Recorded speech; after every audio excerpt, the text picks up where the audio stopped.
5ပါးသီလကိုပြည့်စုံစေခြင်းရင်တတိပဋ္ဌာန်တရား4ပါးကိုပွားရတယ်တဲ့ဟောနောက်တခါဒီမိုင်များစိတ်ဓာတ်တွေအည်သွေးတွေမြင့်လာပြီဆိုမှသီလကလည်းပြည့်ပြည့်စုံစင်ကြယ်တဲ့သဘောရှိတာနော်သီလတွေလုံးဝစင်ကြယ်သွားပြီးတော့မှဟိုပညာပိုင်းကိုစရမယ်တတိပဋ္ဌာန်ပိုင်းကိုစရမယ်လို့ဒီလိုဆိုလိုတာမဟုတ်ဘူးဟုတ်လားတခါတည်းပူးတွဲပြီးတော့ပါသွားရမှာဟုတ်လားအဲ့ဒါလိုလုပ်တဲ့ကြားတဲ့ကပဲသီလကတခါလေကြိုးကြပြက်အောင်မှာပဲ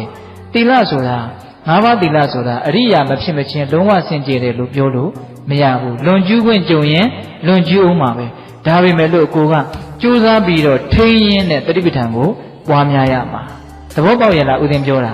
နော်တချို့ကြတော့အဲ့ဒီသီလမပြည့်စုံတာနဲ့တရားဘာဝနာကိုမလုပ်ဘူးကွာဘာလို့မှလဲကွာမိစားတစ်ဖက်ရေမုတ်တစ်ဖက်မဒီလိုတောင်ပြောတယ်ဟုတ်လားမိစားကြီးနှစ်ဖက်လုံးကင်ထားတဲ့လူနဲ့စာရင်မိစားတစ်ဖက်ရေမုတ်တစ်ဖက်ကမကောင်းဘူးလားအေးဟိုရေမုတ်ကအားတာပေါ့ဒီမီးကိုငိမ့်မယ်ဆိုရင်တော်တော်ကောင်းမယ်နော်အေးမိစားကြီးနှစ်ဖက်လုံးကင်ထားရင်တော့ငိမ့်စရာအကြောင်းကိုမရှိဘူးသဘောပေါက်ရလားအေးဒါကြောင့်ဒီဒေသနာတော်မှာတော့မြတ်စွာဘုရားကအစဉ်အတိုင်းသွားတာပေါ့နော်သီလကိုအခြေခံပြီးတော့တတိပဋ္ဌာန်တရားကိုပွားများရတယ်ဒါကလမ်းစဉ်အတိုင်းသွားရတာဟုတ်ရလား